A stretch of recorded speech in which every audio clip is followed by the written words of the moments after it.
think of some of the best storytelling albums in hip-hop, what comes to mind? Albums that play out like a cinematic flick, perfectly tailored to play in linear narrative from point A to Z.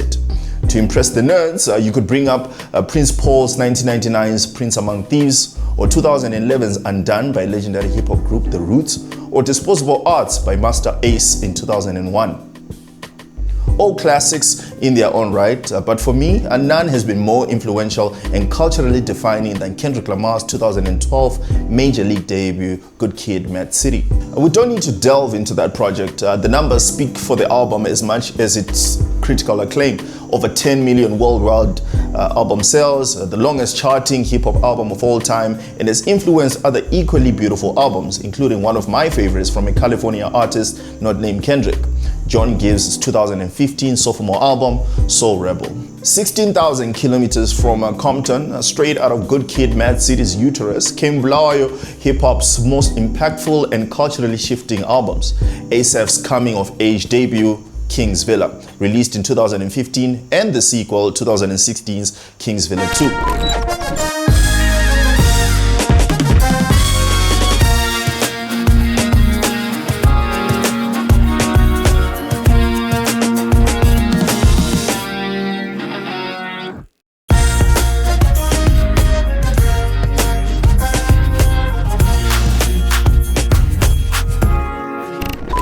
When Tafadzwa Tarukwana, aka Asaph, now Asaph Africa, first broke into the hip-hop scene, he had a lot to prove. Coming through from a Christian background, where he was known then as Quanfire Asaph, wearing the title of Christian rapper, he had a chip on his shoulder, fighting to show his city and the nation that he's one of the best of his class. At the back of releasing the Psalmist mixtape, which leaned more towards a mixtape by a Christian than a Christian mixtape, Asaph was already showing signs that he wanted more than the box that he felt put in. This shift, of course, wasn't novel. In America, talents like NF were bursting onto the scene with a new brand of hip-hop which was no longer overtly Christian, while Christian hip-hop's biggest ambassador, Lecrae, had just released his Church Clothes mixtape, which was, at the time, not received well by, well, the church. So really, this transition wasn't new. It just so happened to also seep into this teapot-shaped country. So what do you do when you're trying to get the culture's attention? For Asaph, he drops the Prince Pin freestyle. Look. Progression is here, let the team in. Come on. No replacements, make me the Prince Pin. Prince Pin, Prince Pin. I'm not trying to replace and make me the Prince Pin. Come on. Progression is here, let the team in. We here, boy. No replacements, make me the Prince Pin. Come on. Prince Pin, Prince Pin. Yeah. As the self-proclaimed modern-day Kingpin reincarnation, which will be important later on, Asaph dropped this scathing lyrical exercise to alert the whole hip-hop scene that he's here. The beat, incredible, his booming voice is authoritative on every punchline, and his conviction is felt through every bar on the song. Y'all think I would not kill because I rap for the Lord? It's School of Hip Hop, sorry I'm late for all your classes. I wonder if y'all would have made it if you was from my town. As great as this was, and as refreshing and fiery this freestyle was, it still felt a little bit like Asaph had not fully committed. He had shown that he wasn't afraid of the heights, but now it's time to make the jump. And this is where Kingsvilla comes in. 9 tracks to get you started and set the scene. Asaph set out to make an album about one thing he knows best, the city of Bulawayo. Kingsvilla is not a Bulawayo love letter though. While that's the setting, the story of Kingsvilla is about how Asaph sees the city, exists in it, and thrives in it. It's a love story. The production, led by Charlie Zimbo, is ethereal. The track sequencing is intentional, and the unique lingo Asaph uses gives the record an authentic feel and identity that separates it from any album released in the country. You listen to Kingsvilla 1 and 2 and you don't have any doubt where the artist is from. The story's heartbeat is driven by Asaph, the protagonist, and a girl, a possible love interest, whom he just met performing in Harare. For the sake of this video, we'll call her Chipo. Off the back of our protagonist wrestles with identity since crossing over from gospel music, he adopts a new alias. In the opening track, Kingsvilla, Tafadzwa and Chipo meet. In the former, introduces himself as Nkosi, meaning king. That's the etymology of this album's name. Bulawayo, also known as the city of kings, Nkosi, meaning king, villa, a large and luxurious country house in its own grounds. So you have Kingsvilla. Yes, this may be obvious to some, but I'm here to serve the people. Anyway, the opening track expounds on where Asaph is on this new path. In a verse that feels like his voice is liberated again, Asaph lets his intrusive thoughts fly, be it the beautiful women of Blair that he loves, his quest to find love, the new threads from Shade of Grey or Arakani that he wears, his crush on Boma Hawks and Lock Nation, or the fast life that he has always wanted to embrace. Nothing is off limits. But everybody gotta stare when I come along. Feeling fresh cause I got my Arakani on. Never used to care about what I was putting on. Now I guess I'm trying to impress Boma Hawks. And there ain't nothing in the world like a bullet where your female like need and they really pay. Cause I got some GC girls on my IG so fine. Time to underage, that's jail time. Asaph also briefly addresses the move to leave Christian hip-hop. In his own way, he argues that he never wanted to take the role of Moses in leading the proverbial Israelites to the promised land. He clearly wanted to pave his own path, and not the one that his father laid out for him as a preacher's kid. Do you know? So I left gospel, you know, and it was one of those choices. I mean, cause I ain't fit to be your pastor, you know, and I can never be Moses, for real. Put their hopes on me, but I just met a girl, legs on fleek. I can show you what stress is. I don't wanna die on the city hall benches. Did I mention this was a love story? I promise you, it is. And it may not seem like it when you get to songs like Drop That and Potential. On the former, Asaph vividly expresses his love for the women of Blair, or rather the women that he wants to be with, while simultaneously he states his ambition and fear of dying on Blair's city hall benches. Something that he has stressed on the opening track as well. The song at the end cuts back to Tafazo and Chipo as we learn that this was just part of the protagonist's bad dance to impress the lady by telling her of the many pretty women in Blair. It works. Blair has always been labeled as a city of potential. Now, whether that's fair or not is another thing, but it also vindicates Asaph's point in the song Potential, where he and his sister trade verses on the social, romantic, financial dynamics that go into landing a bad one, from Blair, that is. He even delves deeper into what that feeling is like on Kingsvilla. Listen, at this point, I also don't know why you would tell a girl that you're pursuing these things. Telling a potential love interest about your body count and past sexual escapades is certainly a choice. Seemingly, it works. Thankfully, Blair's state of mind exists. It's Kingsvilla. And this for all the king villains. Where my villains at? Yeah, let's go. Blowing kisses at the pretty daisies. In return, she putting kisses on my shade of Grizzy. Another for Zoom, and this life will kill me. I'm so will I why you do you feel me? This record takes upon a mature approach in painting the picture of Kingsvilla, the life that not only Tafazo lives in, but also how everyone else around him lives. Asaph adopts the voice of the city in a grim personification, narrating how the city moves, its characteristics and defining traits. All to give some form of justification as to why Blair men are the way they are. Chicks, I am the one that convinced y'all that whites are rich. I taught you don't buy a drink unless she let you hit. I am the Buddha, ghost of the Zuko. I am the stuff that kills a cockroach. Konapo. He also explains why his name is Nkosi. First time I went to H, I told the girl my name is Nkosi. Baby, that means king. She said, dang, you so foreign. Didn't wanna be Tafadzwa out in H-Town. Cause every homie's named Tafadzwa out in H-Town. Not all is rosy in the city, of course. The ugly side of Kingsvilla is shown through the record Bergsoch. That's that cheese boy lingo that I alluded to. Tafadzwa masterfully narrates the art of peer pressure to Chipo through two stories. One of a young girl who gets sexually assaulted at a party that she should not have been at. They were the youngest there. Noxie started twerking, drunk or that Russian bear. Things are getting blurry, this guy is touching her body. Kuva makes her naughty, she's scared but can't control it. She woke up in a room with pain beneath the thighs, and her panties are missing. She's alone with two guys, it's real. And the story of a guy who dies in a fatal accident after a night out gone wrong.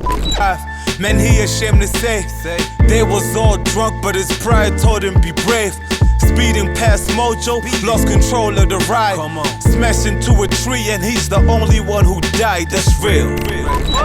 Chipo offers some form of encouragement, warning Tafadzwa to avoid the same fate, which prompts the song Masiwa Moves. Basically, a prayer in hopes of a lavish future akin to Econet founder and philanthropist Strive Masiwa. The song is also the time that we hear Chipo's psyche and whether she's sold on Nkosi's story. She yearns for the king to leave his throne in Kingsvilla and encourages him to start afresh in Harare. A fine Shona thing with the pretty lips, yo. She said, baby, just move to H, things are better this side.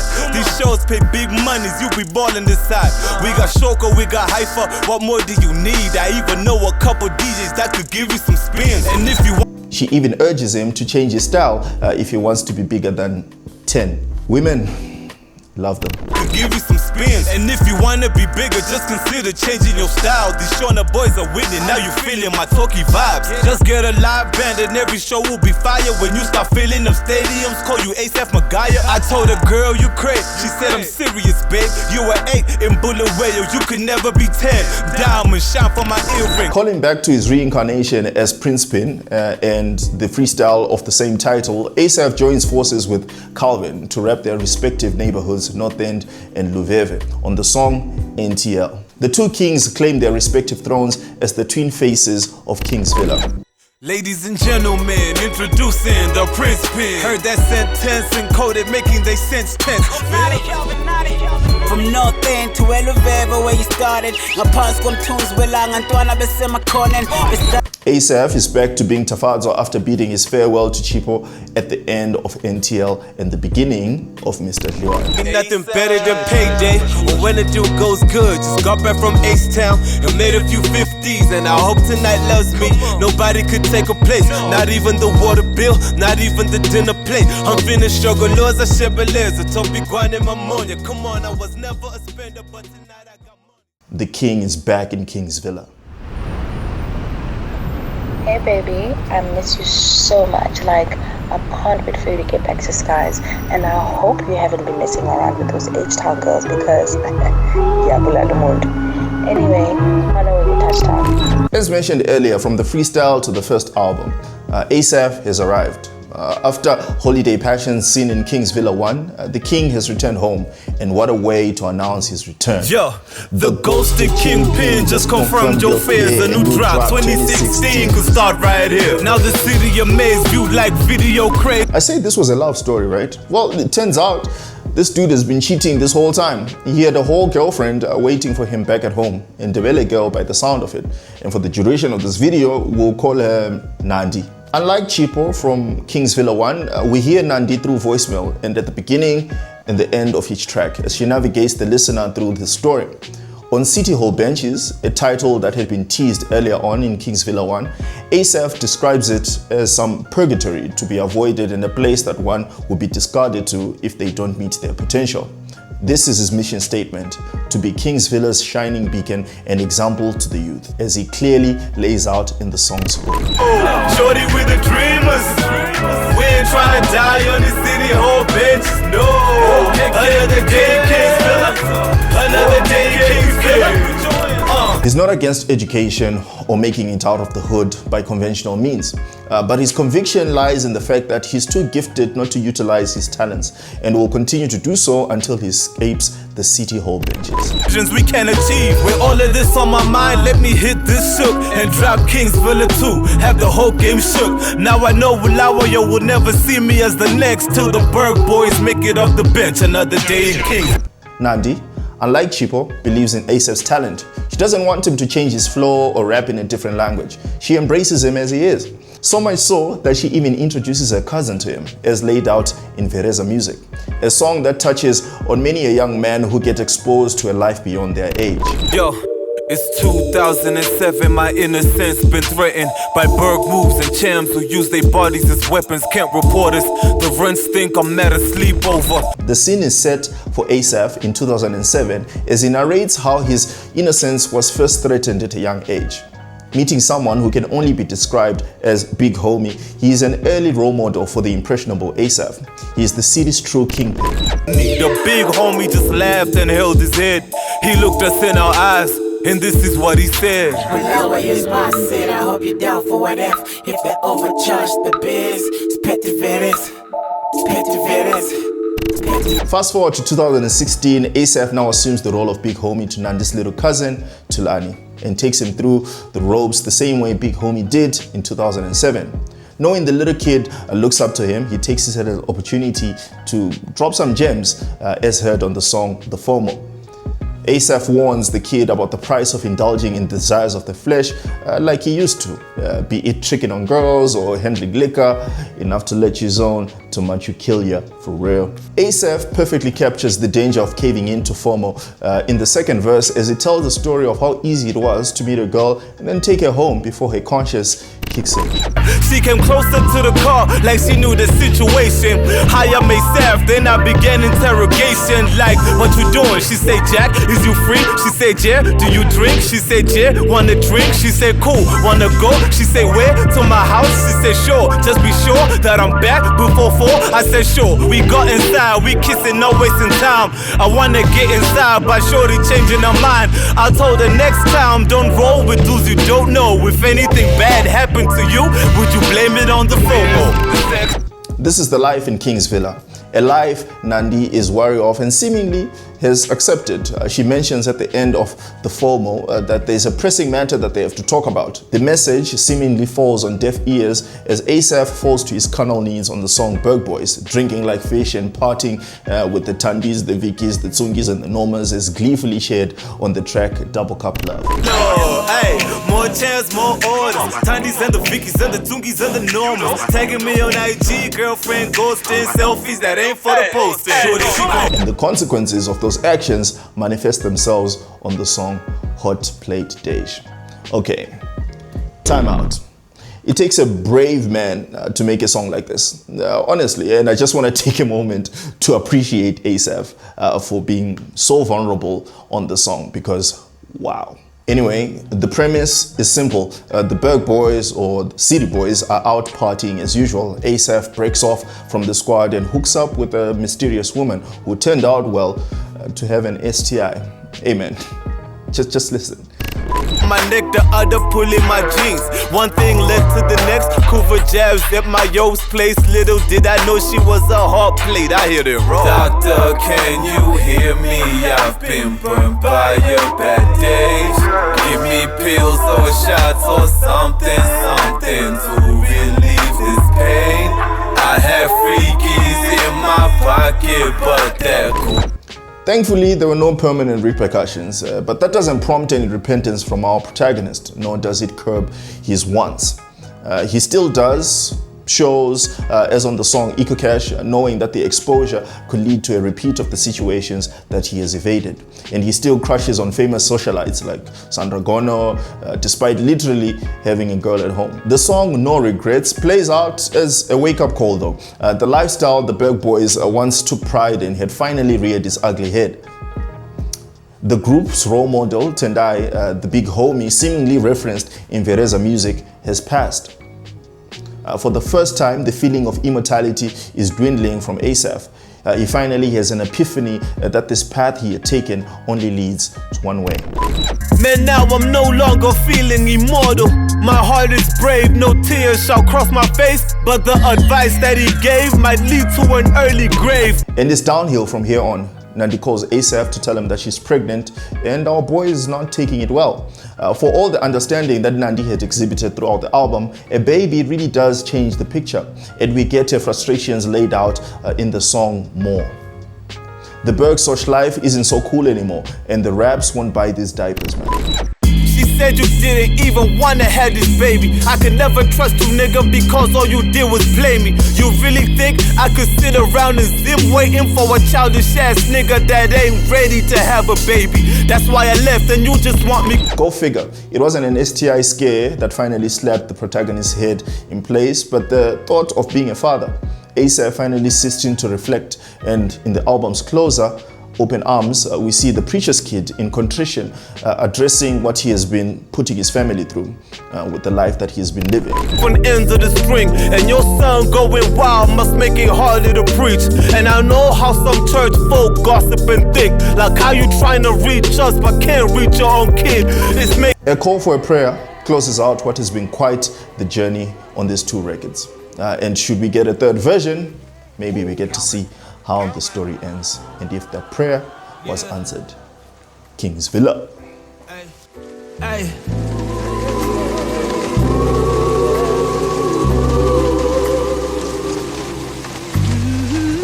Woo! Hey, Asaph with it. Yeah. Blessed are the shooters. Blessed are the saints. Blessings to all the believers and the doers. May we forever be great.